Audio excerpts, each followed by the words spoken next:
Have you ever wanted to learn a new language? Maybe you were inspired by a recent international trip, became obsessed with a foreign film or TV show, wanted to communicate better with a loved one, or just felt like developing a new skill. With Rosetta Stone, learning a new language is easier than you thought. Rosetta Stone has been a trusted expert for 30 years with millions of users and 25 languages offered, including Spanish, French, Japanese, Dutch, and more. Learning is immersive and designed for long-term retention, so you fully learn to speak, listen, and even think in that language. Don't put off learning that language. There's no better time than right now to get started. Listeners can get Rosetta Stone's lifetime membership for 50% off. Visit rosettastone.com/today. That's 50% off unlimited access to 25 language courses for the rest of your life. Redeem your 50% off at rosettastone.com/today. You're listening to the Superman Super Show, episode number 54, The Midsummer Snowstorm.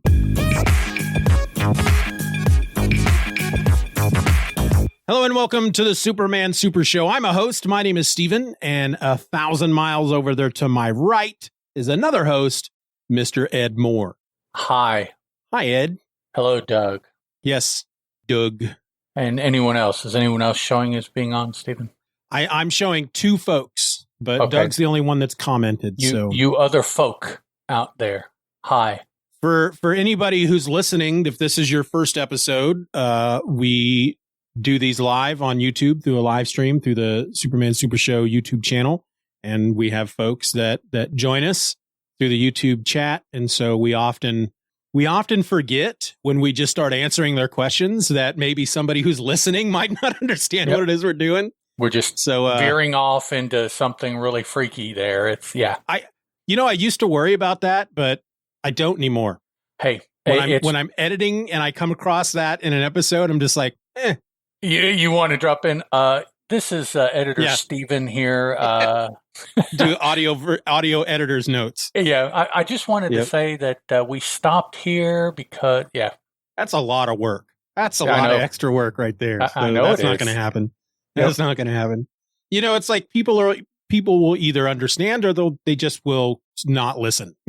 It's either going to drive them crazy and they won't listen, or they will understand and they'll continue to listen. We have no control over that at all. So before we really get into any kind of banter, this is the normal portion in the episode where we have spontaneous banter that we typically make you and I plan individually what our banter is going to be for every episode. Because that's the kind of people we are. But pre-banted banter. Yes, it's preconceived banter. I got an email back on April 22nd. Not I, but the show did. And you and I had talked about, you brought up a couple of weeks back that might be time for us to do another feedback episode, but we don't really have a lot of feedback. Okay. But this particular email I felt I needed to share because it asks us a specific question. And I have been, we'll get to the question here in a second, but I've been ruminating on this question ever since this email came in, which was back on April 22nd. And I don't know that I have an answer. So I'm hoping you do. So I sent it to you earlier today. Okay. But it comes from Matthew Larson, and he says, following along with the podcast, first time through the Golden Age, in these early books, they routinely say Superman, champion of the helpless and oppressed. I see it in these books, but he's not really that today. He's facing off against Mongol and Darkseid. I don't read much modern comics. Do you know characters who have taken up that mantle today? And now that I read it, there is actual one that does kind of come to mind. Okay. And that's Superman's son, Jonathan Kent. If you've read Superman, Son of Kal-El, that series, it seemed like that's what they were kind of setting him up to be, was kind of like the superhero version of a social justice warrior. But he didn't, basically all he ended up really doing was standing up against the oppression of a dictator from another country who was oppressing people. So those particular words, no, I certainly can't think of someone who has said that, which you probably would never actually see somebody say that. But even in the the narration at the beginning of a book, you don't see it too much now. But I know back in the 80s and 90s, like say a John Byrne, a Chris Claremont, there was some word slinging that they would do, and they would lock onto it, and it would be the exact same in every issue at the beginning. A concept or something like that. But nobody really does. I think nobody really thinks that is necessary now. I don't know, but I don't run into that as much. So nobody says it. Now, somebody might think that in their mind as they're going about their, quote unquote, patrol or something like that. Yeah. Helpless and oppressed, for some reason, puts me in mind of Black Lightning for DC. Yeah. So probably to me, about the only people that would do that would consider what they're doing as those descriptors would have to be somebody that is quote unquote street level, somebody who lives with where they are superheroing, whether it be their block, their country, even their planet, depending if they didn't get off planet and it was, maybe a planet involved in some sort of civil war, or somebody was warring against them, a Rand Thanagar kind of thing or something like that. Yeah. But I think to consider the fact that you're helping the helpless and oppressed, I think it would take a really reduced point of view. You'd really have to be focusing in on, and I don't know, maybe there is somebody out there whose hero focuses on their, they are of the same as the people that they're helping, whether it be a racial or a kind of people like the Romanese, or something that is a smaller group of people. Otherwise, somebody like a Superman who is this big everybody everywhere all the time. That 9 times out of 10 you have a superhero, whether they're street level or not. In the end, ultimately, they're fighting crime. They're not specifically going out there and finding people who need to have somebody champion something for them. Doug says that he thinks Nightwing is kind of doing that now. And I would agree with that, especially I'm not 100% caught up on Nightwing, but he started that foundation to make Bloodhaven a better place and to help homeless people and stuff like that. And then I think Green Arrow has always meant to be that kind of hero. I was just thinking that, whether or not, depending on who writes him, really depends on whether or not he is that. When I think of like champion of the oppressed, it's like I almost think of somebody like the A-Team who, if you need help and you can't find it anywhere else, cops aren't helping you, the government's not helping you, you find the A-Team and they'll help. That's what I think of when I think of champion of the oppressed. But I mean, ultimately it's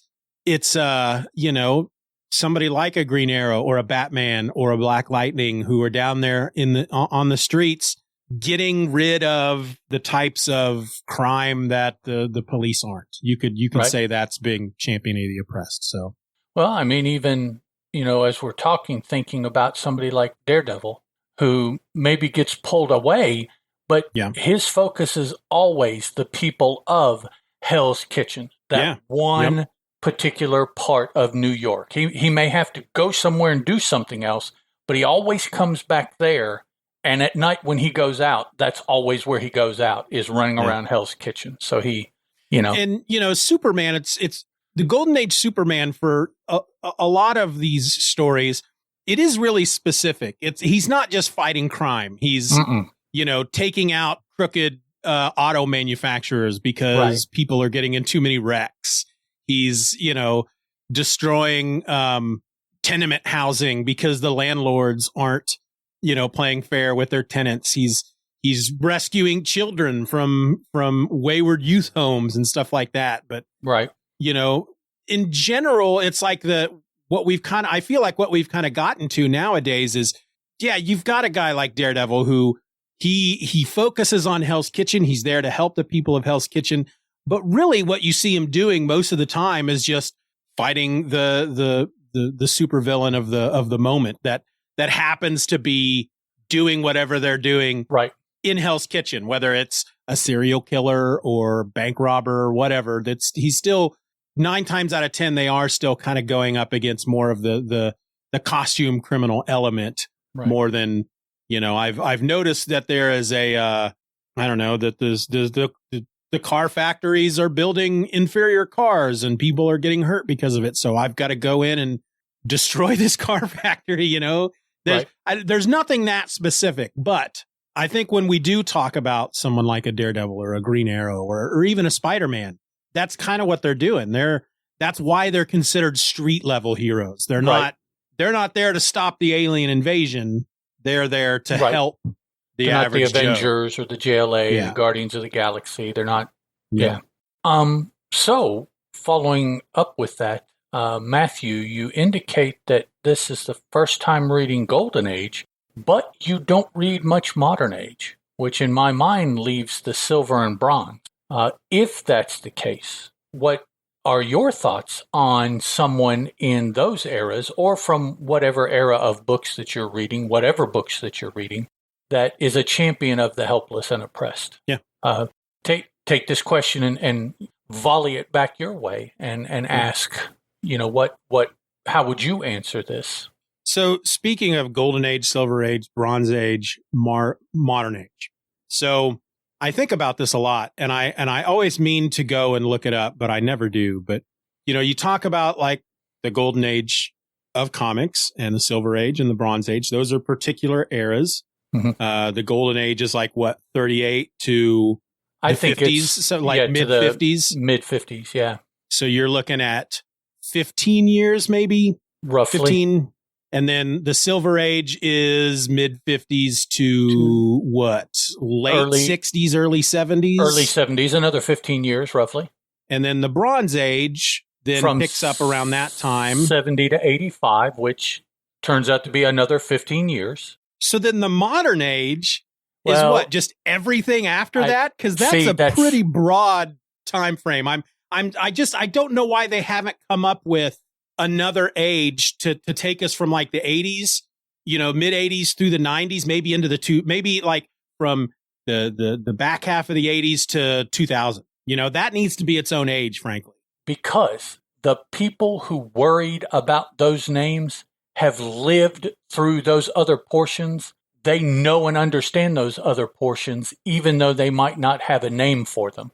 They know in their minds when things started and ended as far as thematically in comic books. So there's not necessarily a reason to name them because you've lived it. And when you see something, oh, this is from then. Oh, yeah, he was writing then. And but even still, I mean, think about folks who have come into comics over the last 10 to 15 years.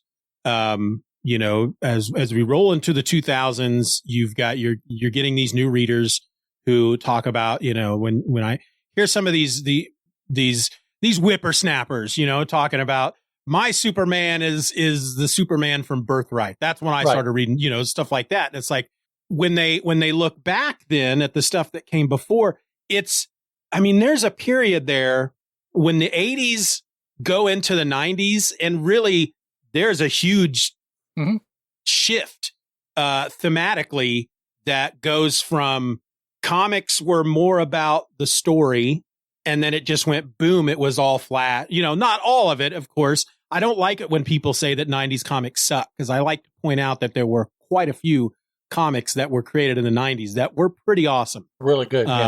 Madman always comes to mind. Madman, Hellboy, they just, a lot of them weren't with Marvel or DC or Image Comics, Right. Yeah. But I don't know. I have a feeling that at some point in the next 10 or 15 years, somebody's going to finally say, all right, this time frame is going to be known as the Image. And I'm sure Image will be part of it, part of the name. It's got to be, because that's kind of what the whole Image Comics boom is kind of what defines that era to a certain extent.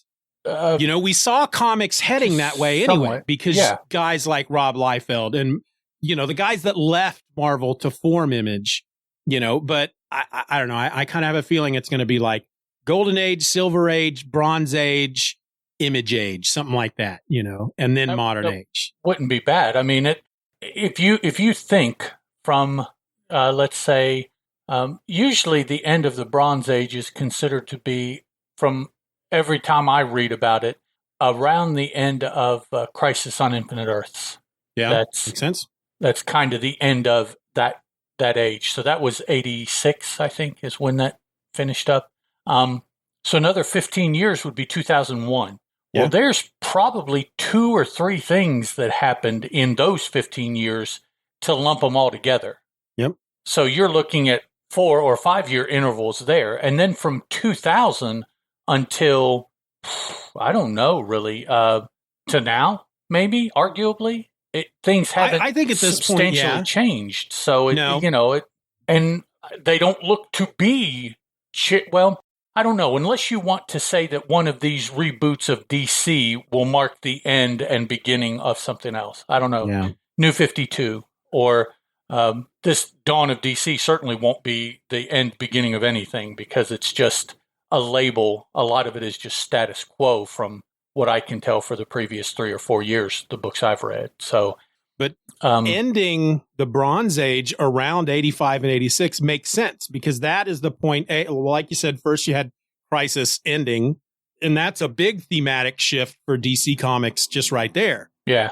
But you've also got around 85 and 86, you've got stuff coming out like Dark Knight Returns, Watchmen. Right. There's the whole darkness, the dark and edgy kind of starts there. And for a lot of people, I mean, maybe not some of us, but for a lot of people, the whole dark and edgy kind of defines that era from like the late 80s into the 90s, Yes, but in the early 90s, right? In the early 90s, though, is when you start getting belts and pouches and leather and stuff like that, which is not dark and gritty, but that still exists. So it's like 2 big themes now are running side by side, depending on what you read. And so you've also got, you've always had creator-owned books were always a thing going, like, because you had like ElfQuest, TMNT blew up in the 80s. That's completely creator-owned. But going into the 90s, I mean, that's when kind of the big, it felt like more of a creator-owned renaissance at that point, because of those guys forming Image Comics. Because of Image.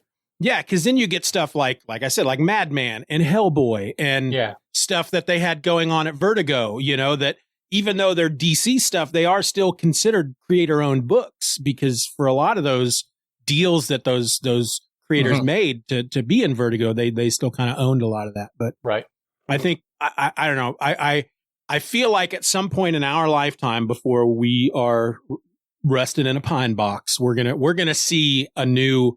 They're going to define that period as separated off as its own age. Sure, eventually. There'll be a new age, maybe 2, just depending to kind of catch us up. But I'll let other people who are worried about that. And I am much like, I'm a little worried.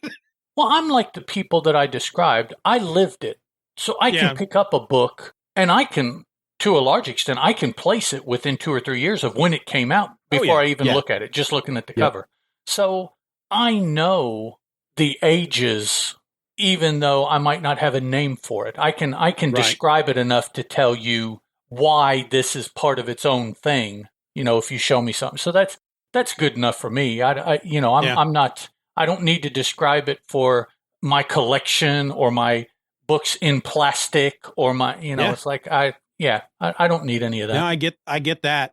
My brain, however, I feel like my brain needs to define. Because I can look at like the stuff we're going to talk about today. I can look at that and go, oh well, that's Golden Age. I can look at a Silver Age book and go, oh, that's Silver Age. But then you give me like an Image book, for example, like a Rob Liefeld or Spawn #1 or something, and okay, that's 90s, but my brain wants to lump it into an age, because then I go, well, it's a 90s book, but it's part of the modern age. But it doesn't really go side by side with maybe some of the stuff like that Tom King is doing for DC right now. Right now, it's yeah. like, It's like there's like a wide chasm between Youngblood #1 and Danger Street that's going on right now. It's so my brain, the whole neurodivergent thing I got going on, it needs to categorize it. But the lazy part of my brain doesn't want to do it. I don't want to have to categorize it. Yeah. So it's like I need it to be named. I need that, but I'm not going to. Call it modern age A. Yeah. And say A is until 2000. And then. Yeah. Yep. It's just, it's weird to think of books that came out. I mean, good Lord, Youngblood #1 is 30 years old. Mm-hmm. And it's weird to think that being in the modern age, but. Well, and if you look, there are places, I think, where there is an atomic age that's delineated and another age after that. I think atomic age is what's after bronze. So it would be late 80s, early 90s to, I don't know, sometime. I haven't. But I have started running into atomic age used here and there. But it certainly is not something that is as widely agreed upon as gold, silver, bronze, which even, the beginning and ending dates of those aren't set in stone. Yeah. Everybody will tell you a different year for the breaks in those. Yeah, I did a Google search. What comic ages come after the Bronze Age? And it tells me that the Bronze Age was from 1970 to 1985. Okay. And that following that is the Modern Age, 1985 to present. Oh, and yeah, my brain brain can't do that. Yeah, that's not possible. You can't take late 80s Marvel, 90s Image, and Tom King from last year and say, oh, yeah, that's all in the same age. Yep. It's the same style. And it's like, no, it's not. And when you break it down, when you really go into the minutia, sure, I'm sure there's a lot of books that went out in the Golden Age that you're like, you can't lump those in with. Right. Same thing with Silver Age, same thing with Bronze Age, but still. There are generals. 1985 to present. That's huge. That's what is that, 38 years? Almost 40 do the math. years? Yeah. That's 38 years exactly. Yep. Yeah, it's almost 40 years. And the other three are almost that put together. So it's like exactly right. It's like you take the first 30, 40 years and you compress it into 3 different ages. Yeah. And then everything after that is modern. I don't know. It's like all of us comic fans just kind of lost the strength after modern. Whatever. We're good. Yeah. I don't know what you call it. I have so many arguments with people over when the Silver Age begins and ends and when the Bronze Age. I'm whatever. Modern Age. Yeah, I get it. All right. You ready to talk about today's comic? Let's do it. All right. So today we're looking at the Midsummer Snowstorm, which appeared in Action Comics number 30. This was written by Jerry Siegel, and the art was done by Jack Burnley.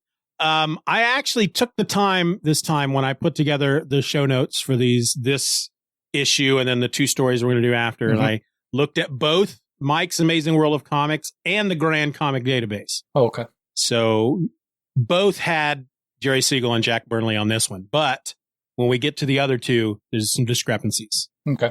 Action Comics number 30 has a cover date of November of 1940, but according to Mike's Amazing World of Comics, has an approximate sale date of September 24th, 1940. So here's what happened in the issue, or at least the story. When an out-of-season snowstorm strikes Metropolis, Superman investigates and meets Laura Vogel, who claims to have information.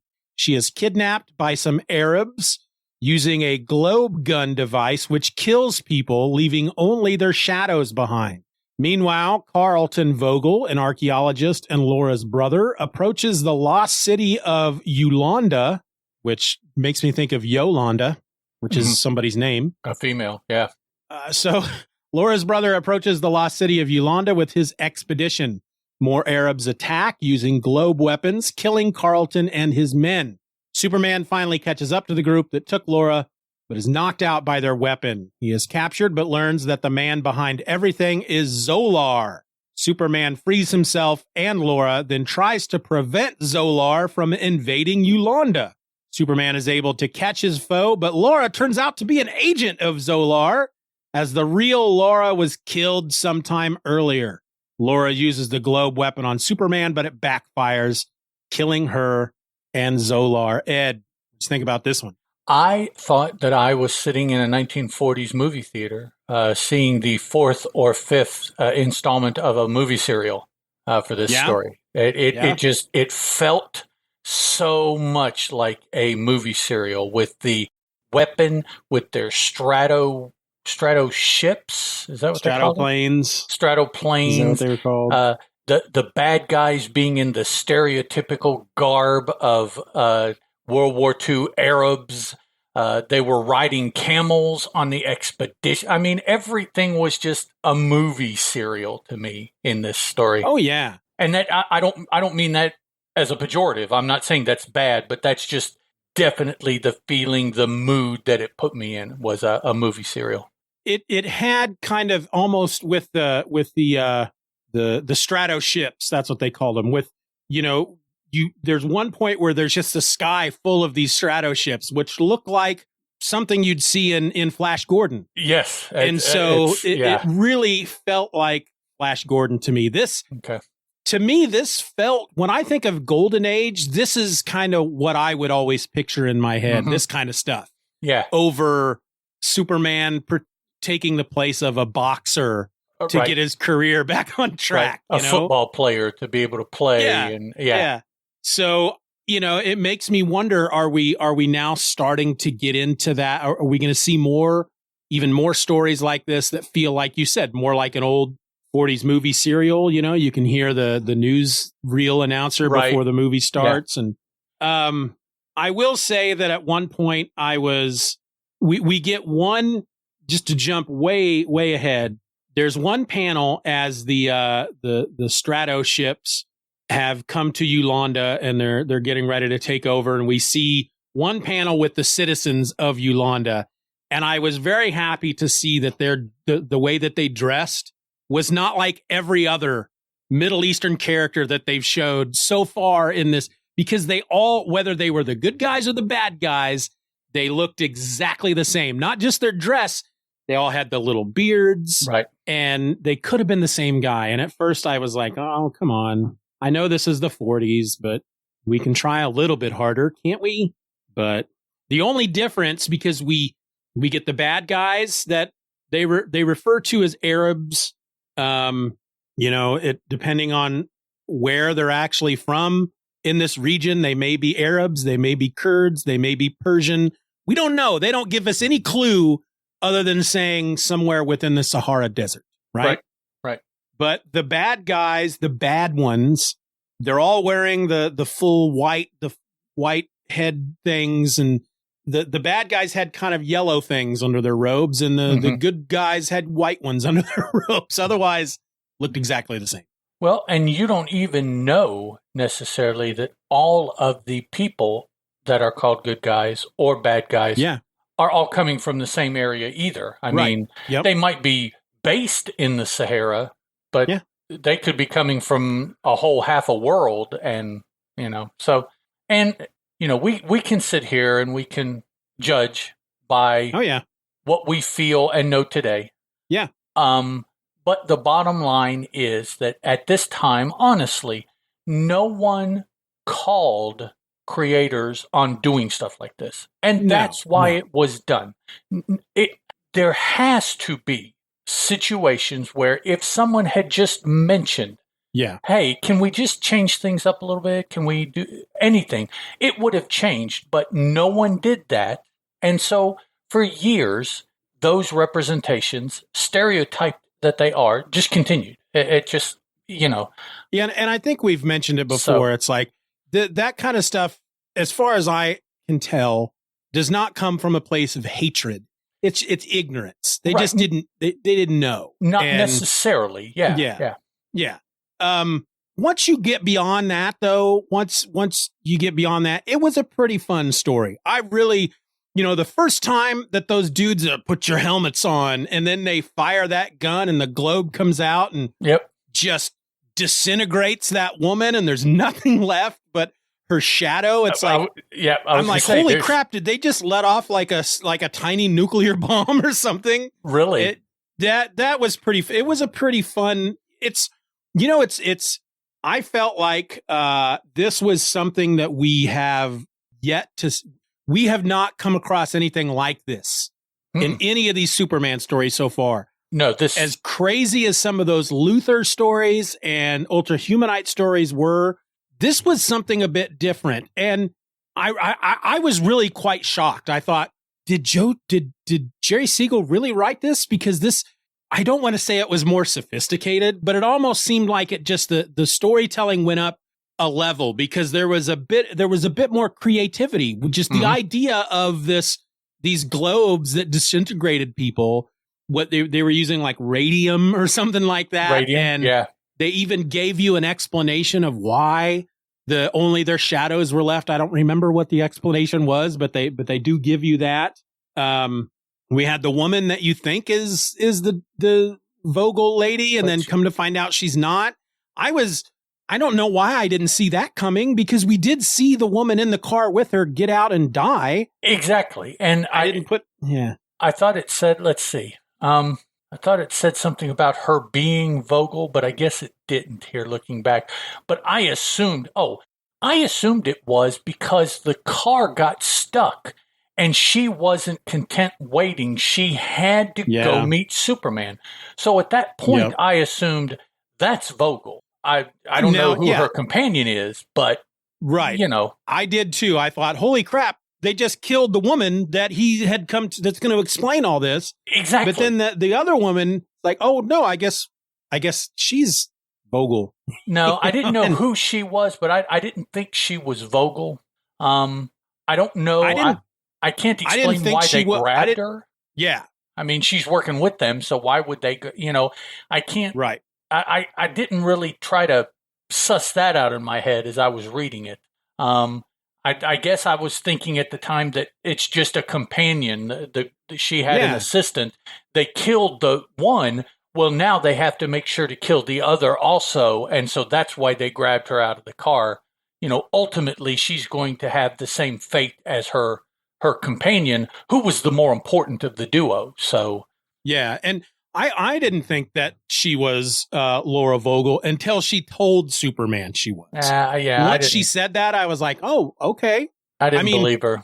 I did. I didn't at any point go, I don't know if I trust this girl. Hook, line, and sinker. I was like, oh, there you go. I thought she's who she said she was. Yep. And why would she say otherwise? Yeah, I was quite taken aback when she betrayed Superman.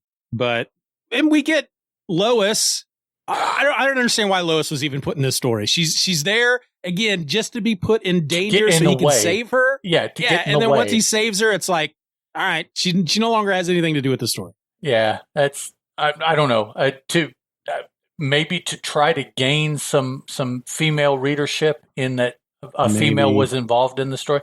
Although females played a pretty important part of the story in general. Without having to be Lois, but. Yeah, I don't know. I guess this was the 1940s equivalent of fridging. I don't know. Yeah. But I felt that, first of all, we got Jack Burnley on the art. I've said it before. At this point in the life of the Superman titles, he's been my favorite of the artists that have been on any of these stories. Sure. He brings a sense of realism in there that the others don't.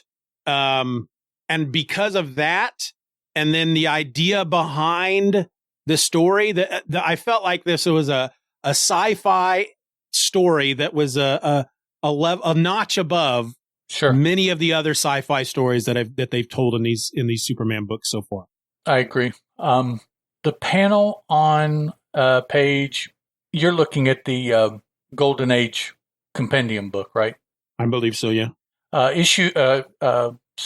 Page number 335, where Zolar is, and Superman breaks into his ship, Zolar's ship.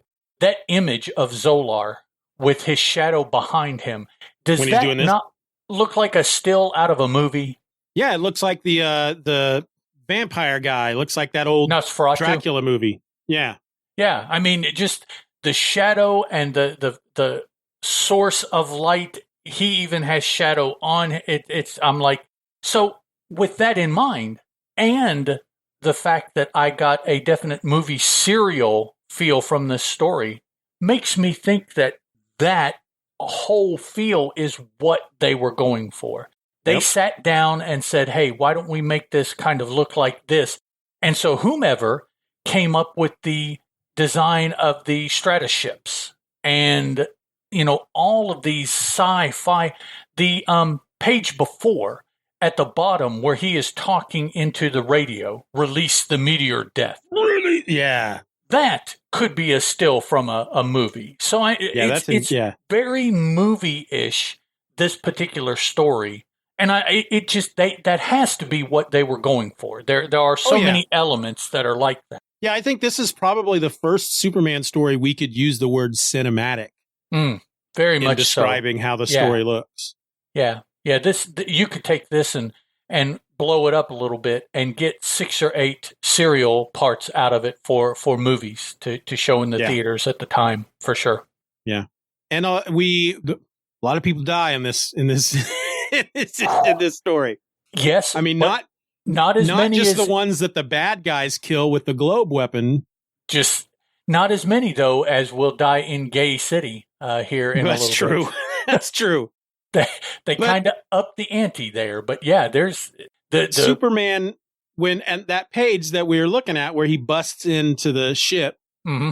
He literally tells Zolar, "Signal your fleet to destroy itself, or I'll destroy you." And he just doesn't even try to fight. He just like, "Destroy yourselves! I, Zolar, your supreme commander, demand it." And then all the ships go. Just how many men were in each ship? All of them dead. Oh. Those are big. I guarantee you those are pretty big ships. They at least 100 people on each ship. A crew of 25 at minimum. The raid on Yolanda, before Superman can do anything, they start destroying the city. Yeah. So those people die. He uses one of the ships as a bowling ball and knocks out, looks like 4 other ships. Those ships went down after that. There's a lot of it. Plus the ones that we definitely saw from the nifty little balls of light and the radium and the poof and all that. Yeah, lots of dead people in this story. Well, and here's something that I didn't quite get earlier in the story. So Superman goes to the park to meet Laura Vogel because she's going to explain to him why there's snow in the middle of the summer, and he's arriving as the woman who turns out to be Laura Vogel is being killed by the globe weapon. He witnesses it because he's looking at it and he's going, "What?" And then a police officer approaches the 2 guys in the car, and they put their helmets back on and they hit him with the globe weapon. And Superman just watches that happen as well. And he's like, "The blazing globe disintegrated a man, leaving nothing but his shadow. If I hadn't seen it with my own eyes." Like, you just saw it with your own eyes with the woman. Right. What? You're supposed to be faster and smarter than that, Superman. You just saw it happen with the woman. And now you see the I don't know. I felt that was weird that he's just kind of hanging back. Let's see if the same thing happens to this guy. I guess we had to have proof that the bad guys were truly bad. Killing one person isn't enough. If they kill 2, they're really bad. Yep. So, and they even say as that. I mean, that's a great panel with when the cop, you have the globe there in the corner, and he's like shrieking back, and it says, "For fulfilling his duty, the policeman is blasted into nothingness." Yep. Really kind of, this is an innocent man that just died. That's it. Yeah. He did not deserve that. The woman that we just killed, she chose to be a part of this. So it's not as bad that she died, but this cop wasn't. He's just trying to do his job. He was just doing his job. Yeah. Yep. But I felt like, and I felt the same way with the next 2 stories we're going to talk about in the next 2 episodes. It's like starting with this Action Comics number 30. It's almost like, all right, Superman's been taken up to another level. It's not like, holy crap, this is a whole new level. It's like, boop, it just jumped up a notch. Right. It's like the art's better. The story is just a slight bit more imaginative. There's some crazy sci-fi elements. But I mean, when we get to the next one, that's a crazy sci-fi, type of hook going on, what's happening to those people as well. That was the one with the radium, wasn't it? Was it? No, it was this one. Was it this one? Okay. Yeah. Yeah. That's why he was wanting to take Yolanda, is to get the radium stores. That's right. My favorite part of the whole story is when Superman is on one of the stratoships, and I think it's Zolar stratoship, and he literally just slams his foot into the floor and cracks the whole ship in half. Mm-hmm. That was pretty awesome. Yeah, that was pretty cool. It wasn't Zolar's ship, was it? Wasn't it the ship that had him captured? Yeah. Yes, yeah. It's before he gets on the Zolar ship. That's right. They were taking him to Zolar because they captured him. And the huge ship snaps in two halves, severed by Superman's powerful muscles. Yep. Yeah. So it's like, I don't know. Jerry Siegel has just entered a new, kind of a new era of story writing here, or he just didn't write it, and there's no way for us to know that. No, not at this point. Yeah. Very last panel of the book, this story was pretty funny, where Lois tells Clark that Superman fumbled his attempt to save Laura Vogel, but at least the weather is back to normal. And Clark's response is, "So your idol has fumbled, eh? Pardon me while I laugh." And then you got I guess that's the editor in the background wiping sweat from his brow, because now it's back to being a normal summer's day. Right. Yeah. Yeah. It's hot again. Yeah. But all in all, I enjoyed this one. This was a pretty good one. I was not, I know we kind of over-explain this a lot when we're talking to the folks who only listen to the episodes, that, we do record 3 episodes at a time. So you and I often think about, when we're talking about one of these stories, we're thinking about the other 2 that have either talked about already or are going to talk about. So I was quite pleased with all 3 stories that we're going to be talking about tonight. Yeah, I was too. All 3 together left me with a different feel than sets of 3 the previous handful of times. They all and typically we've been it's like we'd get like a couple of really great stories in Superman, and then we'd go to Action Comics and it'd be like, that wasn't any good, and then we get back to Superman. Okay, those stories were great, and they've been feeling, the Superman the stories that are in Superman have been feeling different than the stories that were in Action.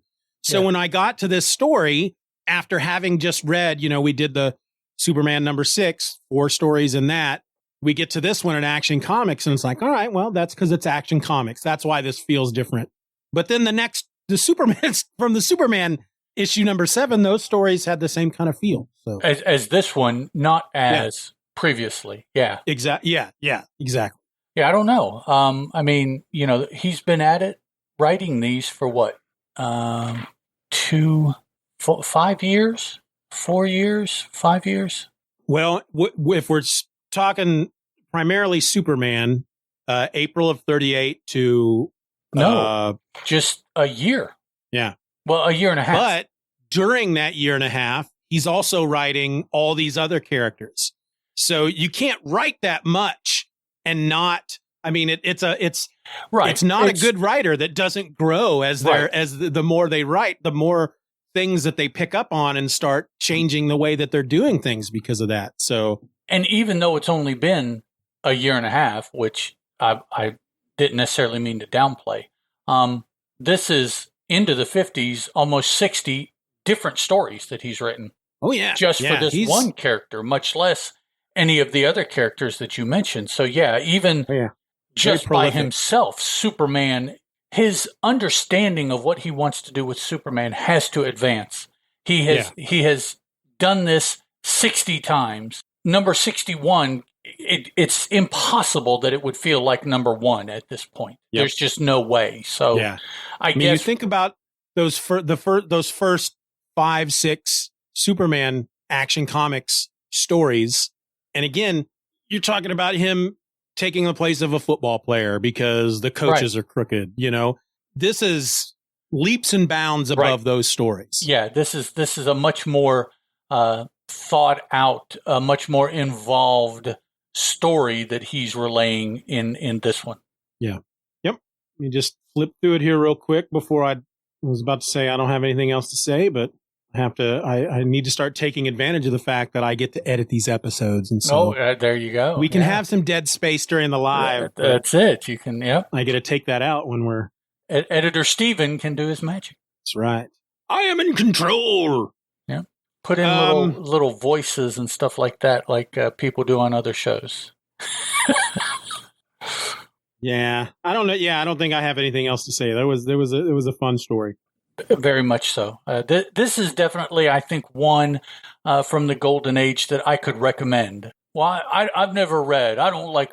Try this story. Yeah, read this. Yeah. See what you think about this. Forget that it's Superman.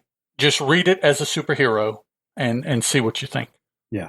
And I want to real quick, because I notice whenever I'm putting these show notes together, a lot of times over on Mike's Amazing World of Comics, he has some notes for a lot of these issues. Let me see what he has to say for this one. Comments. George Taylor is still the editor of the Daily Planet in this story, indicating it must occur chronologically prior to the first story of Superman 7. Yes. Where Perry White takes... Was Perry White in... He calls him White when he walks in. So, White, do you have a job for us? Holy crap, I didn't even notice that. Yep. That is the first story of issue 7 is the first appearance of Perry White. Literally the first word balloon of the story. But we're jumping ahead. So, yeah, wow. All right. Anything else you want to say about this one? No, sir. I think I'm good. All right, folks. I want to thank you for tuning in to this episode of the Superman Super Show. Until next week, I'm Steven. That's Ed. Howdy. Bye. Or ciao. Howdy. Wrong I'm trying hand. Oops, my bad. Trying to say howdy backwards. You do have to. Yeah, I don't know. That's some Monty Python crap there. I don't know how to do that. You've been listening to the Superman Super Show. Questions and comments can be directed to the Superman Super Show at gmail.com. You can follow the show on Twitter under the handle @SoupsSuperShow. That's @SUPS Super Show. And continue the conversation at the Super Show Forum at forums.justanotherfanboy.com.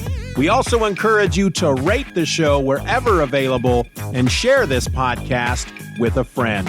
All links will be in the show notes. Superman is a copyrighted feature appearing in Action Comics magazine. 88% of the work week is spent communicating, typing, talking, and going back and forth on topics until everyone is on the same page. It's time for a change. It's time for Grammarly. Grammarly's AI ensures your team gets the point across the first time, eliminating misunderstandings and streamlining collaboration. It goes beyond basic grammar to help tailor writing to specific audiences, whether that means adding an executive summary, fine-tuning tone, or cutting out jargon in just one click. 4 out of 5 professionals say Grammarly's AI boosts buy-in and moves work forward. It integrates seamlessly with over 500,000 apps and websites, is implemented in days, and is IT approved. Join over 70,000 teams and 30 million people who trust Grammarly to elevate their communication.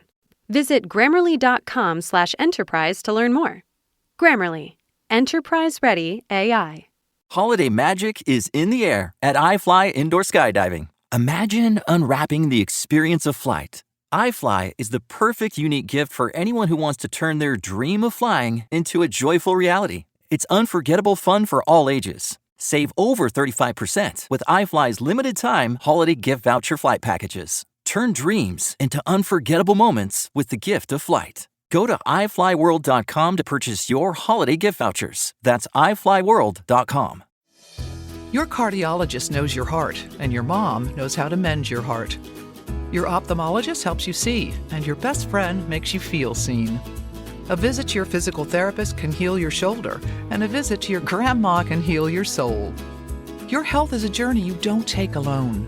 Just like the people around you, all of us at Kaiser Permanente work together to help care for all that is you. Learn more at kp.org. Kaiser Permanente, for all that is you.